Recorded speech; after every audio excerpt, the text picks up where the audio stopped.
The first signs were so subtle that most people didn't notice them at first. It began with tiny blips on satellite monitors, almost invisible, like a flicker in the distance. Scientists in observatories noticed it first, huddled over screens, in rooms filled with blinking lights and low hums of machinery. They didn't know what they were seeing, but they could tell it was unusual. Something massive was moving in ways that defied everything known about space travel. Their reports went to military and government agencies, and the warnings started to trickle up the chain of command. At first, it seemed almost impossible. Humanity had spent centuries exploring space, sending probes, satellites, even people into orbit, but never had anything approached Earth like this. The idea of an organized fleet ships, large enough to be seen from Earth's orbit, was something that belonged in fiction, not reality. Yet the data was real. Thousands of screens across the globe showed the same thing. Something was coming. Governments began to take notice. Secret meetings were held in rooms no one outside the highest ranks could enter. Military leaders, scientists, and diplomats gathered in heavy suits, surrounded by armed guards and thick, reinforced doors. The discussions were tense and urgent. Some argued for caution, suggesting observation and analysis before taking any action.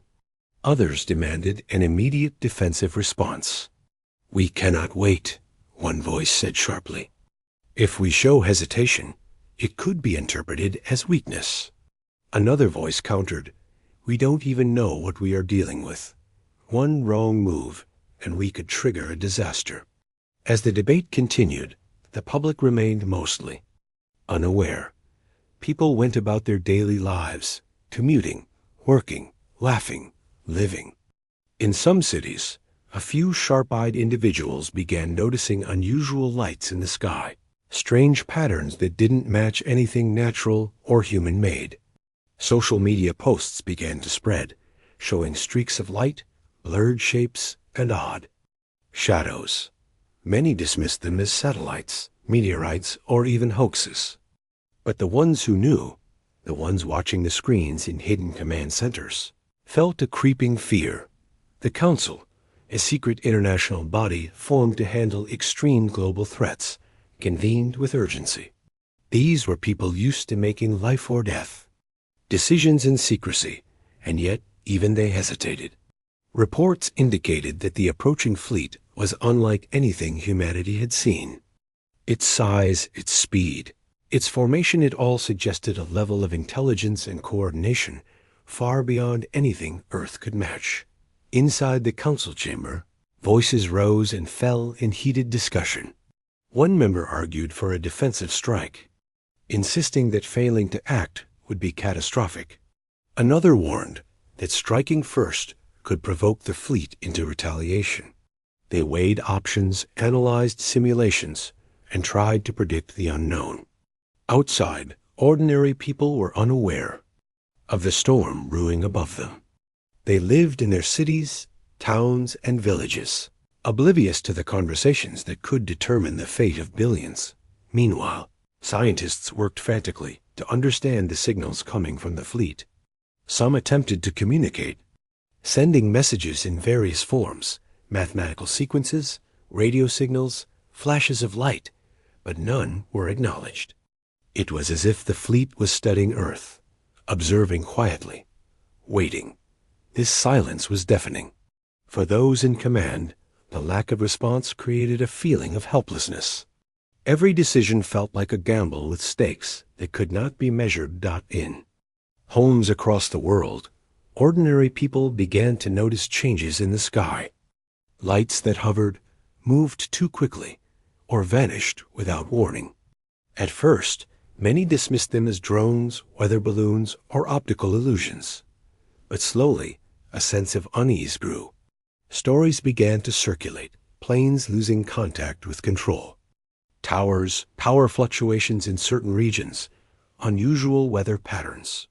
Fear began to creep in, subtle at first, then stronger, as if the air itself carried a warning. In some cities, people tried to prepare, though they didn't know what they were preparing for. Some stocked food and water, thinking a disaster might be near. Others watched the news constantly, searching for any official guidance. Panic was not widespread yet, but uncertainty was growing. People felt the weight of something beyond their control. Families huddled together in living rooms, eyes turned upward at night, watching the skies for answers that did not come. Back in the council, the atmosphere was tense. Military advisors presented simulations showing the potential consequences of attacking. They displayed projections of destruction that could result from a confrontation. One scenario showed entire cities obliterated, not by Earth's weapons, but by the advanced capabilities of the approaching fleet. Another scenario suggested that inaction could also be deadly, though the nature of that threat was uncertain. The Council was trapped between two terrifying possibilities: act and risk annihilation, or wait and risk the unknown. In the midst of this, the first human errors began to appear. Miscommunications, rushed decisions, and assumptions based on fear caused friction. Advisors disagreed on interpretation of the data, and tempers flared. "We must defend ourselves," said one voice, pounding the table. "We cannot let our planet be taken without a fight." Another voice responded, quieter but no less forceful. "If we strike first, we may be signing our own destruction." They are not human. Their response will be beyond our imagination. Outside the chambers, ordinary people continued with their lives, unaware that history was being written in secrecy. Children played in parks, oblivious to the threat looming overhead. Teachers taught in classrooms, commuters rushed to offices, and people laughed in cafes. Life, in its strange persistence, went on even as the world's fate hung in the balance. For those watching the fleet, the waiting was almost unbearable. Every hour brought new readings, new blips, new anomalies. Scientists worked in shifts, often sleeping only a few hours at a time, consumed by their mission to understand the incomprehensible. Military personnel analyzed every possible defensive tactic, though each plan seemed insufficient. The scale of the challenge was overwhelming. Yet, despite the fear, there was also determination. Humanity had faced crises before, and though this was unlike anything in history, people refused to give up. As days passed, the Council faced the inevitability of a decision. They could delay no longer. The fleet was now within observable distance. Its size was staggering, stretching across horizons in ways no human structure ever had. Satellites captured images that were immediately classified, hidden from public view. The Council met in emergency sessions around the clock. They debated, argued, and sometimes fell silent, weighed down by the enormity of the moment. Meanwhile, ordinary humans continued their routines, though unease grew. News networks reported unusual activity in the skies, though often downplayed. To prevent panic, social media buzzed with speculation. Rumors spread like wildfire, with each story more alarming than the last. People began to notice power outages, communication disruptions, and strange interference with electronic devices. Fear began to seep into everyday life, small but persistent. Like a shadow no one could ignore. In the council chamber, the decision loomed. The debate had narrowed to two choices: take immediate action, risking retaliation from a force humanity barely understood, or hold back, hoping the fleet was not hostile. Each option carried risks that could not be measured. Advisors presented simulations, maps, and calculations. Some relied on intuition, some on data, but all understood the stakes. As the story of this first contact began to unfold, it became clear that humanity's survival would not depend solely on technology or strategy. It would depend on courage, wisdom, and the ability to come together in the face of the unknown. The ordinary people, unaware of the Council's debates, would soon play a role as important as any leader any scientist, any soldier. The choices made in these tense hours would define the course of history, shaping the world for generations to come. And so, the first part of this story ends with uncertainty. The fleet loomed closer. The council debated endlessly. Ordinary humans went about their lives, unaware that a momentous event was unfolding above their heads. The world stood on the edge of a decision that could either save or doom it. Fear, hope, and determination hung in the balance, waiting for the moment when the first move would be made. Even in these early hours, it was clear that humanity's encounter with the unknown would be remembered forever, not just as a story of danger, but as a story of people facing what seemed impossible, trying to understand, survive, and protect what they loved. And that was only the beginning. The tension inside the council chamber had grown unbearable. Outside, the world continued to spin in its usual rhythm. But inside, every second felt stretched, heavy with the weight of impossible decisions. Some members had not slept in days, their eyes red and strained from endless screens showing the same images. Massive ships moving steadily toward Earth, formations so precise, it was clear they were coordinated by intelligence far beyond human understanding. The debate in the council was relentless. One advisor argued that humanity had no choice but to strike first. "We cannot wait," the voice said, shaking slightly with urgency. "If we hesitate, if we appear weak, we are inviting disaster." Every simulation shows that hesitation could cost millions of lives. Another member, calmer but no less intense, countered, "We cannot assume they are enemies. We have no idea what they want or why they are here. Striking first could provoke a response we cannot survive. One wrong move could end life as we know it." As arguments volleyed back and forth, it became clear that no consensus would come easily. Tension filled the room like a thick fog. Advisors presented data, simulations, and historical examples, trying to predict behavior of beings who were not human, who had technologies and strategies beyond any human experience. Yet, for all the knowledge and preparation, fear was the most powerful force in the chamber. Outside the council, ordinary people began to notice things they could not explain. Lights hovered in the night sky, moving in ways that made pilots and astronomers alike shake their heads in disbelief. In some towns, cars stopped mid-traffic as drivers craned their necks to look at the strange glows above. People whispered about satellites gone missing or strange interference with radio and television signals. Even those who tried to dismiss it could not shake the uneasy feeling creeping into their minds. In homes, offices, and schools, the air felt charged. Some parents quietly held their children a little closer. Workers glanced up from their desks, more often than usual, distracted by an invisible anxiety. Even in bustling cities where life never seemed to pause, the shadow of the unknown was beginning to touch everyone.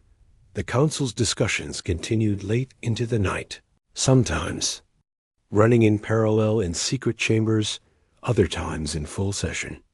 Advisors debated military strategy, cyber defense, and scientific analysis. But one truth became increasingly clear. The human race was entering a situation for which it was entirely unprepared. The fleet approaching Earth was unlike anything imagined. It wasn't just its size, it was the intelligence, the coordination, and the silence. They did not respond to attempts at communication. They did not show aggression, but neither did they retreat. Their presence alone was a challenge. Meanwhile, scientists tried to understand the nature of the fleet.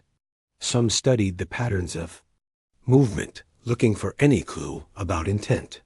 Others analyzed electromagnetic signals, searching for communication methods. Despite the advanced technology at their disposal, the answers remained elusive. It was like trying to understand a completely alien mind using only human logic. Every new piece of data seemed to raise more questions than it answered. Public awareness was growing, though still fragmented. Social media buzzed with speculation, some rational, some wild and frightening. Videos and photos of strange lights and objects began circulating, gaining millions of views. People debated endlessly online, arguing over whether these were natural phenomena, secret military projects, or evidence of something much larger. Even those not actively following the news felt the tension in the air. There was a sense of waiting, as if the world collectively held its breath. Inside the council, some members began to question the very purpose of their gathering. "Why are we making decisions as if we understand the rules of this game?" one person asked quietly. "We do not know the rules. We do not know the motives. And yet we plan as though we do." Others nodded, their expressions grim. It was a rare moment of honesty in a room usually filled with calculated rhetoric and projections. The council also faced internal pressure. Leaders from individual nations demanded action, worried about appearances and political consequences. Military leaders feared losing credibility if they failed to act decisively. Scientists pleaded for caution, urging time to understand. The resulting discussions were a delicate balance between fear, pride, and reason. Every suggestion seemed to carry enormous weight, and even small disagreements felt amplified under the pressure of global scrutiny. Outside the council, ordinary people started noticing small disruptions. Flights were delayed or rerouted without explanation. Some regions experienced sudden electrical outages, brief but unsettling.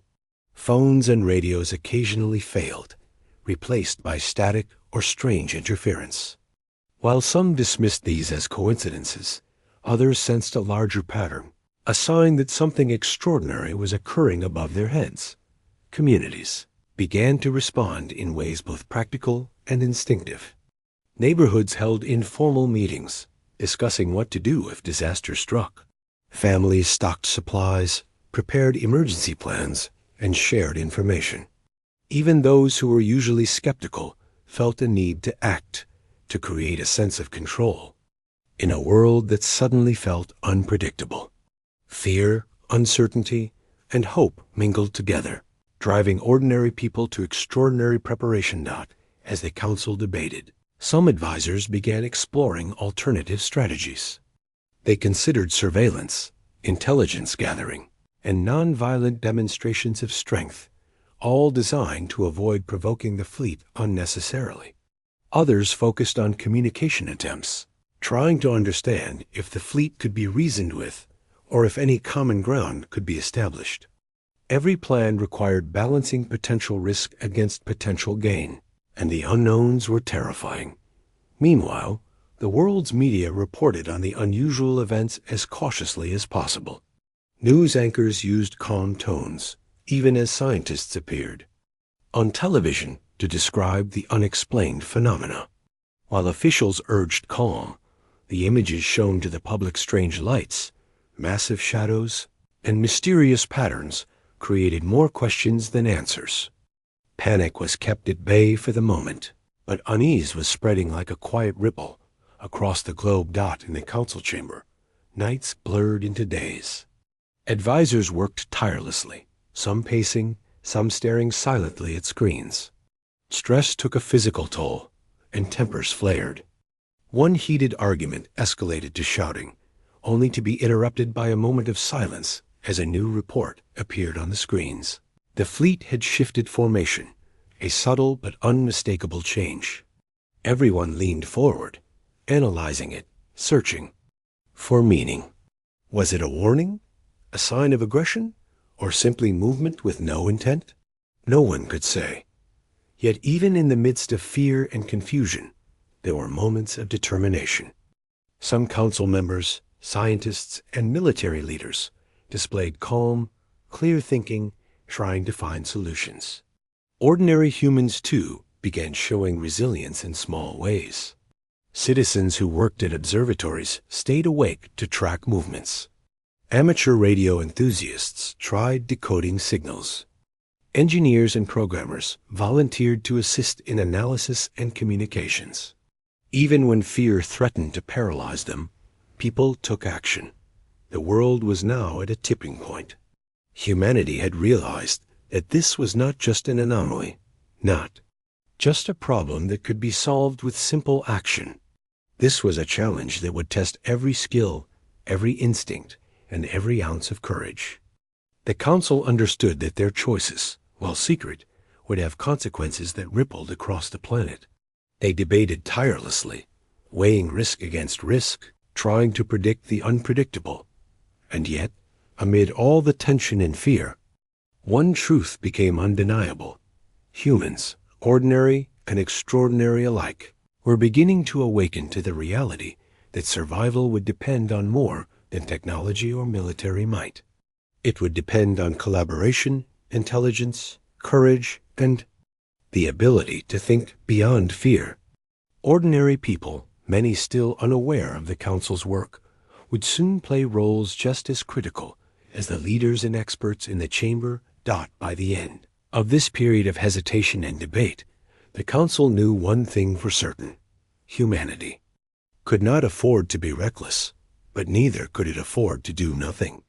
Every decision had to be weighed carefully, every action considered, because the future of life on Earth now depended on their ability to navigate the unknown. The world outside continued to live its ordinary life, but the shadow of the approaching fleet was felt in subtle ways. Lights in the night sky, interference with communications, and the quiet tension of people waiting for news that might never come. Fear, uncertainty, and hope mingled in every heart. Humanity was standing on the edge of something entirely new, something that could change life forever, and every choice in the coming hours would shape the outcome of a story that had only just begun. In those tense days, it became clear that the real battle was not yet with the fleet in space, but with the uncertainty, fear, and human limitations here on Earth. How humans would respond to the unknown, how they would act under pressure, and how they would find strength in one another would define the next chapter of their story. And that chapter was fast approaching, with consequences that would reach every corner of the planet. The tension that had been building for days finally reached a breaking point. Inside the Council chamber, leaders and advisors had reached a decision, but it was not unanimous. Some still argued for restraint, warning that acting without understanding could be catastrophic. Others, driven by fear and the pressure of their countries watching, insisted that they had no choice but to strike. Every passing hour made the decision feel heavier, like a weight pressing down on the world. The first plan was approved: a defensive strike. Missiles would be launched, satellites armed, and military forces positioned strategically.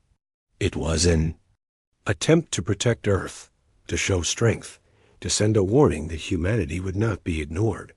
But even those who had voted for action felt a gnawing uncertainty. No one truly knew what they were facing. The fleet above was vast, coordinated, and beyond human comprehension. The unknown loomed larger than any weapon. Outside the Council, ordinary people went about their daily lives, unaware of the storm brewing in secret. Families prepared for emergencies, businesses ran as usual, and cities buzzed with routine energy. But a subtle anxiety lingered in the air. People noticed lights in the sky that didn't belong, strange movements that could not be explained, and electronic devices behaving oddly. Fear was like a low hum, present but quiet, growing stronger with each passing day. As the strike preparations advanced, scientists worked frantically to ensure the plans were as precise as possible. They ran simulations, calculated trajectories, and tested every variable. Military leaders coordinated with engineers and technicians, ensuring that every weapon was ready. Communication lines were checked repeatedly, and backup plans were devised for every possible outcome. Yet, despite all this preparation, doubt lingered. Humanity had never faced a force like this. Nothing in history could have prepared them. The day of the strike arrived with a tense quiet over the planet. Satellites monitored the fleet. Military bases stood on high alert, and the council members waited in the underground chambers, faces tense and hands clenched. Outside, people noticed the unusual calm. Birds flew differently, winds shifted slightly, and the sky seemed heavier. It was as if the world itself sensed the coming action. When the first missiles were launched, the entire planet seemed to hold its breath. In control rooms around the world, screens flickered with the countdown and launch sequences. Everyone watched in silence as the weapons streaked through the sky toward the approaching fleet. It was a moment that would be remembered forever. A moment of human courage and fear intertwined. But what followed was unexpected and devastating. The missiles never reached their targets. Some disappeared without a trace, swallowed by the unknown. Others were deflected, their paths bent or absorbed in ways that defied human understanding. The fleet above responded, not with words, but with power far beyond what Earth had ever experienced. Energy pulses, strange and destructive, struck military installations, disabling weapons, and causing chaos. Casualties were reported, both in military zones and in nearby civilian areas. Panic spread quickly, though controlled at first by official statements. Emergency alerts went out, instructing people to stay calm and remain in their homes. Yet, the fear was tangible. People huddled together, watching the skies, feeling helpless against forces they could neither understand nor fight. Communities came together, sharing resources, comforting each other, and trying to make sense of the impossible. Inside the council chamber, disbelief filled the room. Advisors, military leaders, and scientists struggled to comprehend the failure. The simulations had not predicted this level of capability. The fleet had responded in ways no one could have anticipated. Some whispered that humanity had miscalculated. Others argued that it was too early to know the full extent of the threat. But the truth was undeniable. The first strike had been a mistake. For ordinary humans, the consequences were immediate. Cities near military bases were affected by energy surges and explosions. Power grids failed in some regions. Communication systems were disrupted, and panic in local areas intensified. Emergency responders worked tirelessly, rescuing civilians, controlling fires, and maintaining order. Every act of courage mattered. Every choice, every decision, became vital in a world suddenly thrown into chaos. Even as chaos spread, acts of heroism emerged. Scientists and engineers worked to repair critical systems. Military personnel risked their lives to protect civilians. Ordinary people helped each other, guiding neighbors to safety, sharing food and water, and providing comfort in the face of fear. Humanity's resilience began to shine through, even amid disaster. The Council, humbled by the failure, realized the enormity of their misjudgment. The first strike had not only failed, but it had revealed the true nature of the fleet. Intelligent, powerful, and capable of overwhelming Earth's defenses with ease. Every decision from this point forward would carry the weight of that knowledge. The world had been shaken, and the Council understood that caution, strategy, and collaboration were now more critical than ever. In the aftermath of the failed strike, scientists and military leaders worked tirelessly to understand the fleet's technology. They studied the energy pulses, analyzed patterns, and attempted to predict future movements. Every observation provided small clues, but the larger picture remained unclear. Humanity was learning in real time, adapting, and discovering strengths they did not know they had. Meanwhile, ordinary humans continued to live with fear and uncertainty. Children asked questions their parents could not fully answer.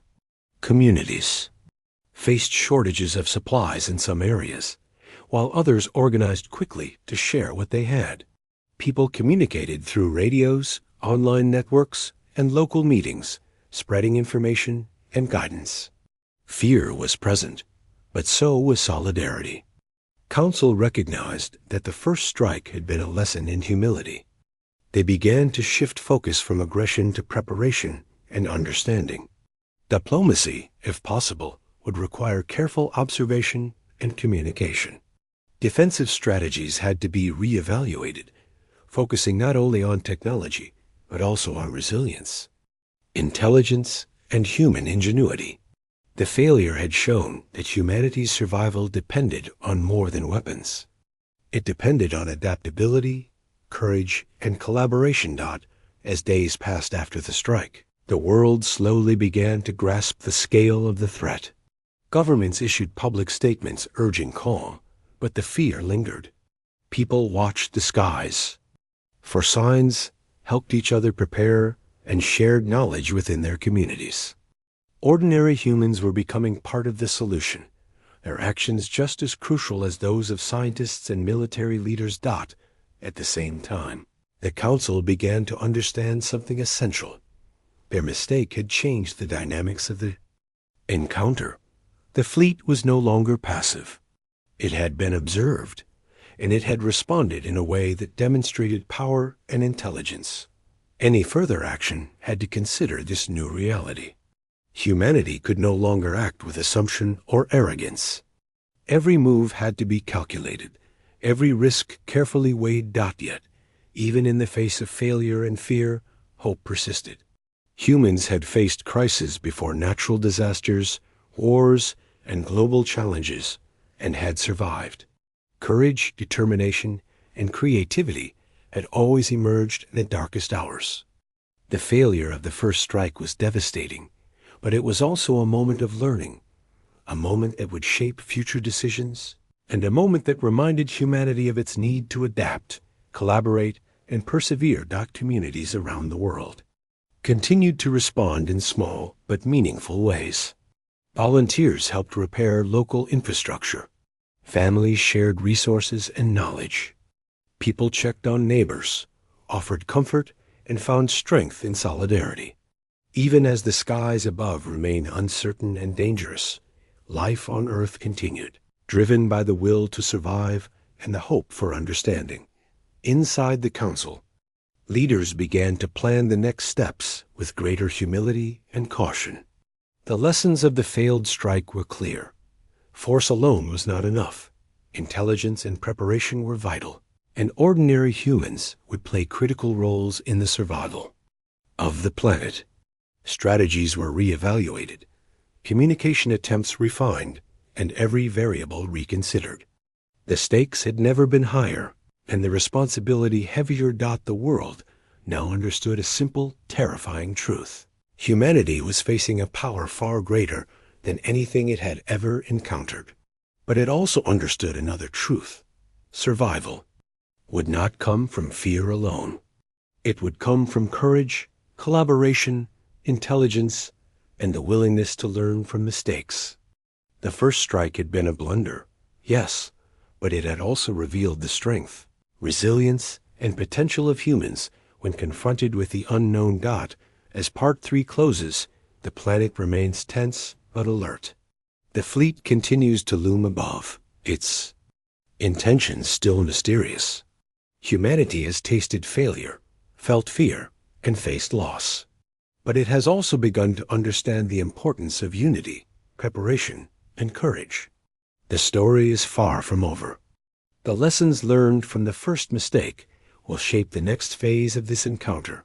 As humans continue to adapt, fight, and prepare for the challenges that lie ahead, the real journey is only beginning. Ordinary humans, scientists, and leaders alike will need to work together, finding solutions, learning from errors, and facing a threat that could redefine the future of life on Earth. The first mistake has been made, the consequence. After the failure of the first strike, the mood across the planet shifted. Fear was still there, but it was mixed with something new, determination. People realized that surviving this threat would not be about waiting for someone else to act. Humanity had to take responsibility for its own future. Governments, scientists, and ordinary citizens began to work in ways that had never happened before. In cities around the world, communities sprang into action. Volunteers organized to help the elderly and children prepare for emergencies. Schools turned into temporary centers for distributing food, water, and medical supplies. People shared resources freely, understanding that cooperation was not just a moral choice, but a matter of survival. Families created plans for shelter, communication, and safety. Neighborhoods worked together, establishing watch teams to report unusual activity or danger. The world was uniting in small ways that added up to something significant. At the same time, scientists and engineers worked tirelessly to understand the fleet. They studied its movements, patterns, and energy pulses. Some even experimented with ways to communicate using flashes of light, coded signals, and radio frequencies. None of it was guaranteed to work, but every attempt offered valuable information. In laboratories, people worked in shifts, rarely sleeping, fueled by the knowledge that their efforts might protect millions of lives. Military leaders, humbled by the failed strike, rethought their strategies. Instead of aggressive attacks, they focused on defense, surveillance, and coordination. Anti-aircraft systems, radar networks, and early warning sensors were upgraded wherever possible. Communications between nations became more open and collaborative than ever before. Boundaries and rivalries were set aside as humanity realized that survival was a shared goal, not a political one. Even as experts worked, ordinary people played their own vital roles. Amateur radio operators listened to strange signals in the sky, documenting patterns that professional scientists might have missed. Technicians in remote areas repaired damaged power grids and communication lines, sometimes under dangerous conditions. Volunteers organized transport, food distribution, and medical aid for areas affected by the failed strike. In every small act, humans discovered that their efforts, no matter how minor they seemed, mattered enormously. News outlets began reporting not just on the fleet, but on acts of courage and cooperation happening on Earth. Stories spread of neighbors helping each other, of strangers sharing supplies, of teachers and students volunteering for relief efforts. These stories became a source of hope in a world filled with fear. People realized that while the threat above was terrifying, humanity had strengths of its own: intelligence, creativity, and the ability to act together. Inside the council chamber, leaders worked to coordinate these efforts on a global scale. They established emergency communication networks, ensured that supplies reached critical locations, and directed research teams to focus on both understanding the fleet and creating defensive measures. Mistakes from the first strike had taught them humility. Now, every decision was made with caution, consultation, and consideration of its potential consequences. One of the most significant changes was the focus on intelligence rather than aggression. Humanity had learned that the fleet's power was immense and unpredictable. Direct attacks were dangerous, but understanding the enemy could provide opportunities. Scientists and strategists studied the fleet's movements carefully, trying to find patterns, predict responses, and identify weaknesses. This effort required cooperation across borders, disciplines, and languages. The best minds from every country worked together, sharing data in real time, creating a global effort never seen before. As the days passed, ordinary people noticed subtle changes in their environment. Lights in the sky continued to appear, but now communities had people observing and recording them systematically. Amateur astronomers collaborated with professionals, creating a network of watchers across the planet. Drones were used to monitor areas affected by energy surges from the fleet. Every piece of information was valuable, and ordinary citizens realized that even small contributions could have a large impact. Schools and universities played a role as well. Students helped scientists analyze data. Engineers tested new designs. For communication devices, and classrooms became hubs for emergency planning and information sharing. In many ways, the world had become a living laboratory, with every citizen participating in some form. Fear was still present, but it was accompanied by a sense of purpose and unity.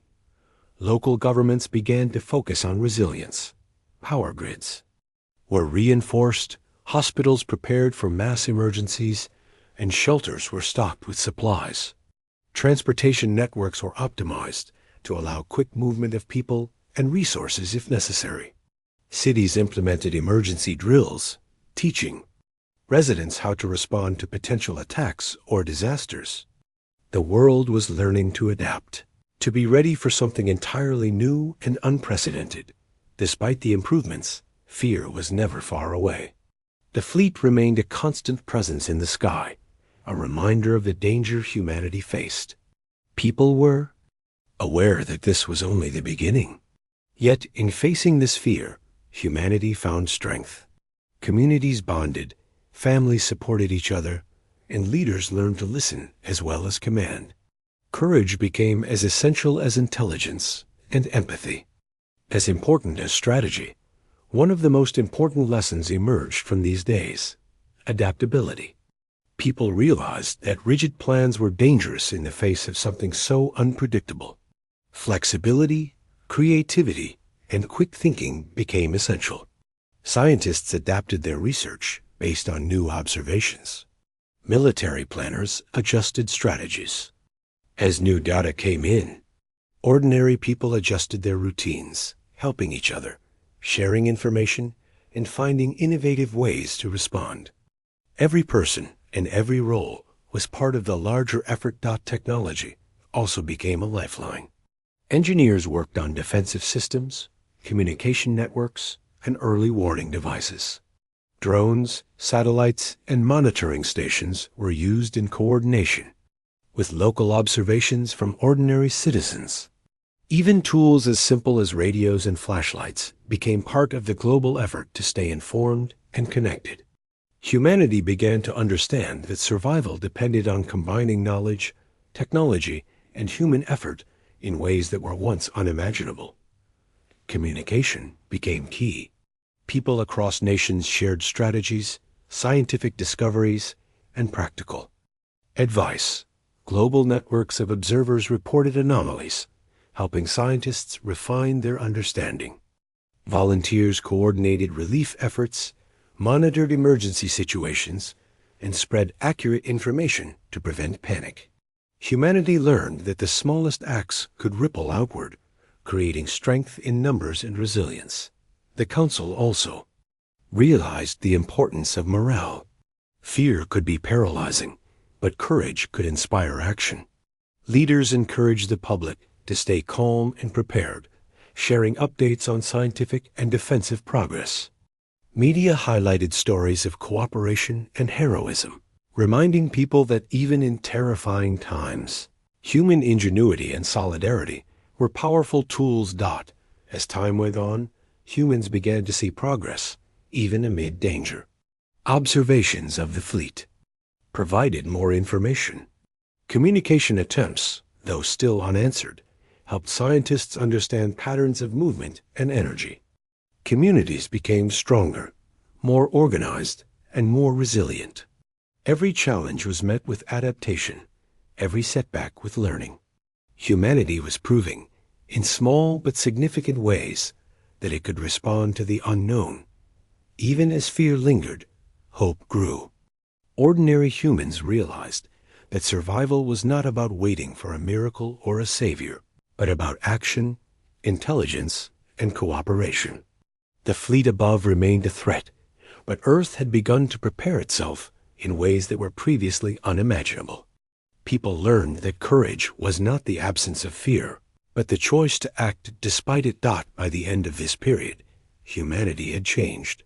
Communities were more connected, communication networks more robust, and global collaboration stronger than ever. Ordinary people had become part of the response, contributing knowledge, effort, and courage. Scientists and leaders had learned humility, recognizing the limits of power and the importance of understanding. The failed strike had been devastating, but it had also revealed humanity's potential. As Part 4 closes, the world stands ready, not confident in victory, but determined to survive. Humanity has begun to adapt, to learn, and to work together in ways never seen before. The fleet above remains mysterious and powerful, but Earth's inhabitants have discovered something equally vital: the strength, resilience, and courage that come from acting together. The next steps would be crucial.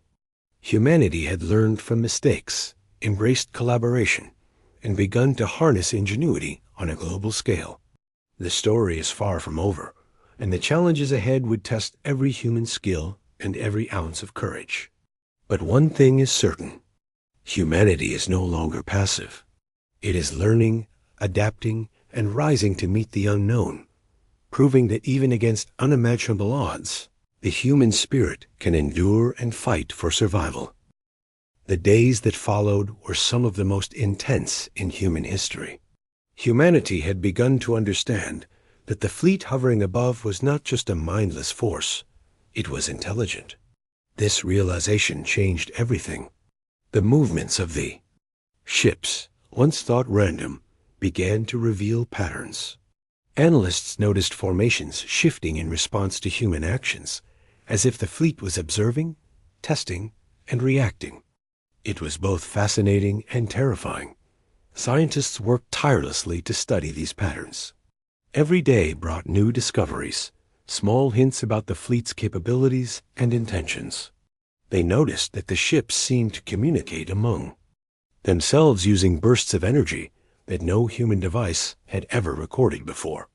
Attempts to mimic these signals were ongoing, though success was limited.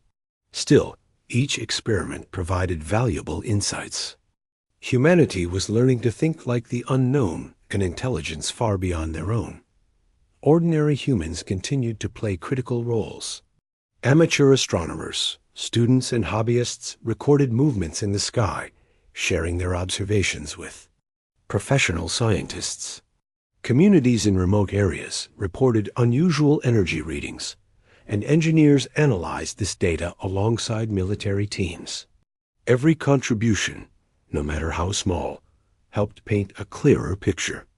People realized that survival was not just the responsibility of governments or experts, it was a collective effort. The Council, humbled by the failure of the first strike, had shifted their approach. Diplomacy, if possible, was now considered alongside defense. They understood that the fleet's intelligence meant that any mistake could have catastrophic consequences. They did not yet know if the beings above were hostile or merely curious, but they had learned one lesson. Humans could no longer assume that brute force would solve the problem. Strategy, observation, and patience were equally important. In cities around the world, ordinary life was adjusting to this new reality. Schools, offices, and public spaces incorporated emergency procedures. Families practiced evacuation drills, while volunteers organized information networks to ensure everyone had access to updates. People communicated constantly, sharing advice and observations. Fear was still present, but it was balanced by a sense of purpose. Humanity was discovering its own resilience. Military planners focused on defense rather than attack. They analyzed the fleet's energy pulses and movements, trying to predict potential targets. Early warning systems were enhanced, communication networks strengthened, and rapid response teams organized. Unlike the first strike, these efforts were carefully measured. Every step was calculated to avoid provoking the fleet unnecessarily. The failure of aggression had taught a lesson that would not be forgotten. One of the most striking developments was humanity's growing understanding of the fleet's intelligence. Observations suggested that the ships could anticipate human reactions. They adjusted their formations when humans moved troops, launched drones, or conducted surveillance. Scientists interpreted this as evidence of advanced cognitive abilities, suggesting that the fleet was not only aware of human actions, but capable of learning and adapting. This realization brought a mix of fear and awe. Humanity was facing beings whose intelligence rivaled or surpassed their own. Efforts to communicate continued. Teams of scientists and engineers attempted to send coded signals using mathematics, light pulses, and radio frequencies. Some experiments seemed to provoke responses, though indirect and mysterious. Occasionally, energy waves would ripple from the fleet in response, hinting at some form of recognition or understanding. Each attempt, even when inconclusive, was a step toward understanding a completely alien intelligence. Communities became hubs of vigilance and cooperation. People took shifts monitoring the sky, sharing updates on strange lights or energy anomalies. Local governments coordinated with scientists and emergency teams to create rapid reporting systems. Ordinary humans were becoming an essential part of the intelligence network, providing observations that could inform decisions at the highest levels. Humanity's survival was no longer just a matter of government action. It depended on collective effort. Schools and universities also contributed. Students helped analyze data, track movements, and test experimental communication devices. Teachers used these events to educate young people on problem-solving, collaboration, and critical thinking. The crisis, though frightening, became a catalyst for learning and engagement. Humanity's brightest minds, both young and old, were mobilized in ways never seen before. Despite these efforts, fear persisted. The fleet's power was undeniable. Its ships were immense, their energy outputs extraordinary, and their patterns unpredictable. People knew that one mistake could result in disaster. Yet even as fear lingered, courage and determination grew. Stronger. Communities, scientists, and military teams learned to act despite uncertainty, proving that resilience was as important as intelligence. The Council faced constant pressure. Leaders from nations demanded answers, progress, and action. Citizens wanted information, reassurance, and solutions. Every decision carried weight. Every delay was scrutinized, and every observation could be critical. The first strike had shown how easily miscalculation could lead to catastrophe, so caution guided each move. Decisions were now collaborative, involving input from scientists, military strategists, and even civilian experts. The complexity of the situation forced a level of cooperation unprecedented in human history. Meanwhile, ordinary people experienced the situation in personal ways. Families gathered to watch the sky. Children asked questions their parents could not fully answer, and neighbors checked on each other. In some towns, people used simple equipment to monitor energy fluctuations and report anomalies. Volunteers transported supplies to areas affected by disruptions caused by the fleet's presence. Every small action contributed to a larger collective effort, emphasizing that survival required participation at every level. The fleet's behavior continued to challenge human assumptions. It did not attack indiscriminately, but neither did it retreat. Its actions suggested observation, assessment, and learning. Scientists hypothesized that the beings above were evaluating humanity, perhaps judging resilience, intelligence, or cooperation. This idea created both hope and anxiety. Humans were not being destroyed immediately, but they were being tested.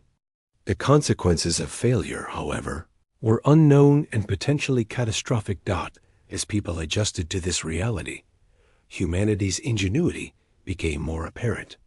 Engineers developed new monitoring tools, communication systems were refined, and military strategies were continuously adapted. Communities created networks to report anomalies, share resources, and coordinate safety measures. In every corner of the globe, humans were learning to act in ways that combined knowledge, creativity, and courage. Ordinary people were discovering that even small contributions could have a meaningful impact. The Council recognized that every step needed careful planning. Humanity had learned from the first strike. Aggression without understanding could be fatal. Defense required observation, intelligence, and adaptability. Communication attempts, even if imperfect, became critical. Collaboration between nations, scientists, military personnel, and civilians was essential. The failure of human pride had been a lesson in humility, emphasizing that survival depended on understanding, patience, and unity. In cities and towns, life continued under this shadow. Work, school, and daily routines persisted, but with new awareness. People shared information widely, prepared for emergencies, and helped neighbors in small but significant ways. Fear existed, but so did hope and determination. Humanity was discovering a capacity for resilience, adaptability, and courage that matched the fleet's intelligence in its own way. Observations revealed more details about the fleet.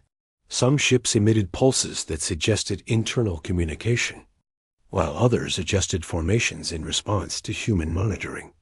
Analysts believed that the fleet was capable of complex coordination, learning from every human action. Scientists hypothesized that this intelligence was not only strategic, but also adaptive, able to predict responses and adjust behavior accordingly. The scale of the challenge was staggering, but it also inspired ingenuity and determination. Ordinary humans played an essential role in interpreting and sharing these observations. Amateur astronomers, volunteers, and local observers created a global network that allowed scientists to monitor changes more effectively. Each report, no matter how small, helped refine strategies and improve understanding. People realized that survival was a shared responsibility. Every observation, every action, every contribution mattered. Even in fear, humanity began to see glimpses of hope. Communication attempts, though not fully successful, showed signs that the fleet could perceive human efforts. Communities working together proved the value of coordination and cooperation. Scientists made incremental progress in understanding energy patterns and fleet behavior. People discovered that courage was not the absence of fear, but the ability to act despite it. The lessons of these days were clear. Humanity could not rely on force alone, but intelligence, collaboration, and courage could create opportunities. Ordinary humans, scientists, and leaders alike were essential to the survival effort. The first strike had been a blunder, but the collective response to this ongoing threat showed hum. Time passed, and humanity had changed. The failed strike, the fear, and the lessons learned had reshaped the way people thought, acted, and lived. The fleet above remained a constant presence, massive and mysterious. But Earth had learned to respond with intelligence, caution, and collaboration. People no longer waited for someone else to act. They had become participants in their own survival. In cities, towns, and villages, communities were now more connected than ever. People shared information about unusual lights or energy readings. Coordinated supply distribution and organized volunteer groups to help those in need. Families had emergency plans ready, but more importantly, they had learned to act together, supporting each other when fear threatened to overwhelm. Ordinary humans had become essential contributors to the defense of the planet, proving that survival depended not just on governments or armies, but on collective effort. Scientists continued to study the fleet. Patterns in the ship's movements became clearer. Analysts discovered subtle regularities, formations that shifted in response to human actions, energy pulses that seemed to communicate information, and movements that suggested strategic thinking. Though the fleet's intentions remained unknown, humanity was beginning to understand its methods. Every observation was logged, shared, and analyzed, creating a global network of knowledge that no one nation could achieve alone. Engineers and inventors worked tirelessly to adapt technology. Drones were used to monitor energy surges, satellites tracked fleet movements, and communication attempts were refined to test responses. Even when signals failed to produce direct answers, every attempt provided new information. Humanity was learning not just to survive, but to understand, to adapt, and to grow stronger in the presence of the unknown. Military leaders took lessons from past mistakes. Defensive strategies were coordinated globally, with nations sharing intelligence, technology, and personnel. Rapid response teams were established to deal with emergencies, from energy disruptions to damage caused by unexpected pulses from the fleet. Unlike the first strike, every action was measured, strategic, and based on observation rather than assumption. The importance of patience and intelligence had become clear. Ordinary humans continued to play a vital role. Amateur astronomers, students, and volunteers collected data and reported anomalies. Neighborhoods monitored their surroundings, helping each other respond to local emergencies. People discovered that even small actions repairing a generator, guiding neighbors to safety, or recording unusual phenomena could have a significant impact. Humanity's collective effort had become a lifeline, proving that courage and collaboration mattered as much as technology or weapons. Education became a tool of resilience. Schools, universities, and community centers engaged students in analyzing data, testing communication strategies, and understanding energy patterns. Children and young adults learned the importance of critical thinking, collaboration, and observation. In many ways, the crisis became a catalyst for learning, inspiring a generation to think creatively and act responsibly in the face of uncertainty. The Council, now more experienced and cautious, coordinated efforts with global input. They realized that leadership alone could not ensure survival. Collective intelligence, both human and technological, was essential.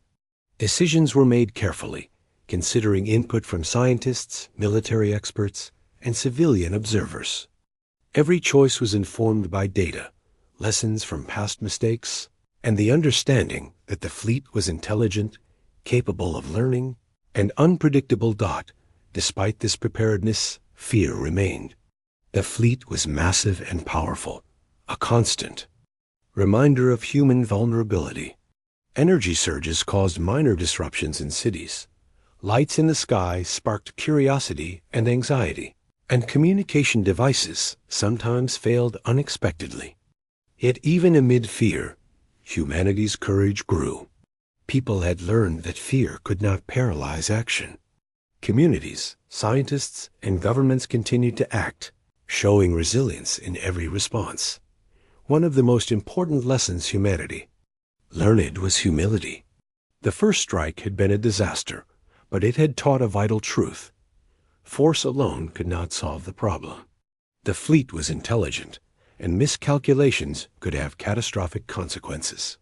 Humans learned to respect the unknown, to adapt their strategies, and to rely on observation, patience, and cooperation. Every misstep became a lesson. Every small victory a step toward understanding. Communication remained a central focus. Teams of scientists continued to send signals, refine patterns, and test responses. While the fleet had not replied directly, occasional energy pulses and shifts in formation suggested awareness. Analysts hypothesized that the fleet was observing, assessing, and learning. Humanity began to understand that this encounter was not merely a battle, but a test, an evaluation of adaptability, intelligence, and unity. In communities, everyday heroes emerged. People shared food, provided shelter, guided children, and helped repair local infrastructure affected by energy surges. Volunteers became coordinators, organizing resources, monitoring developments, and maintaining morale. Ordinary humans were learning that survival depended on cooperation, courage, and initiative. Every individual's contribution was part of a larger effort that could determine the fate of the planet. Technology continued to evolve rapidly. Engineers developed improved monitoring systems, drones capable of tracking subtle energy changes, and communication devices to test new methods of reaching the fleet. Satellites provided constant surveillance, feeding data to scientists and analysts. Humanity was becoming more aware, more informed, and more capable with each passing day. Adaptation was no longer optional. It was essential. Fear, though still present, had transformed into purpose. People understood that survival depended on action, not panic. Communities organized response teams, shared critical information, and created networks of observation. Ordinary humans discovered that courage was not the absence of fear, but the decision to act despite it. Each act of bravery, no matter how small, contributed to the larger effort of protecting the planet. The fleet remained a silent observer, massive and enigmatic. Its intelligence was clear, its power undeniable. Yet humanity had grown in ways it had never imagined. By working together, sharing knowledge, and acting courageously, humans had created a global system of resilience and preparedness. They had learned that survival depended on understanding, not force, and on collaboration, not division. Education, science, and community effort had become pillars of survival. Children learned critical thinking and observation. Students and volunteers contributed to data collection and analysis. Scientists refined communication attempts and defensive strategies. Communities adapted to disruptions caused by the fleet, creating local networks to protect, inform, and support each other. Every action, no matter how small, reinforced humanity's resilience. The Council now understood that leadership alone could not ensure survival. Decisions required global input, collaboration across nations, and the integration of knowledge from experts and ordinary citizens alike. Strategies focused on observation, learning, and adaptation rather than aggression. Humanity had grown wiser, from past mistakes and more capable of responding intelligently to the unknown. By the end of this period, humanity had reached a new level of preparedness. Fear remained, but it was tempered by courage, cooperation, and understanding. Ordinary humans, scientists, engineers, and leaders had proven that collective effort could meet even the most extraordinary challenges. Humanity had learned that survival required unity, intelligence, and action. The fleet above remained mysterious, powerful, and intelligent, but humanity had changed. People had learned to observe, adapt, and cooperate. Communities had learned to organize, share, and protect. Scientists had learned to analyze, communicate, and innovate. Leaders had learned humility, caution, and the value of collaboration. Humanity had grown stronger, not through weapons or aggression, but through resilience, courage, and collective intelligence. Part 6 closes with a world transformed. The fleet remains a presence above, a challenge still unsolved, but humanity has proven its capacity to adapt, learn, and act together. Ordinary humans are no longer passive observers. They are active participants in survival. Courage, intelligence, and collaboration have become humanity's greatest strengths. The story ends on a note of hope and resilience. Humanity has faced the unknown, learned from mistakes, and discovered the power of unity. The fleet above is still powerful and mysterious, but Earth's inhabitants have grown stronger, wiser, and more capable. The future remains uncertain, but humanity has proven that even against unimaginable odds, it can adapt, survive, and thrive together.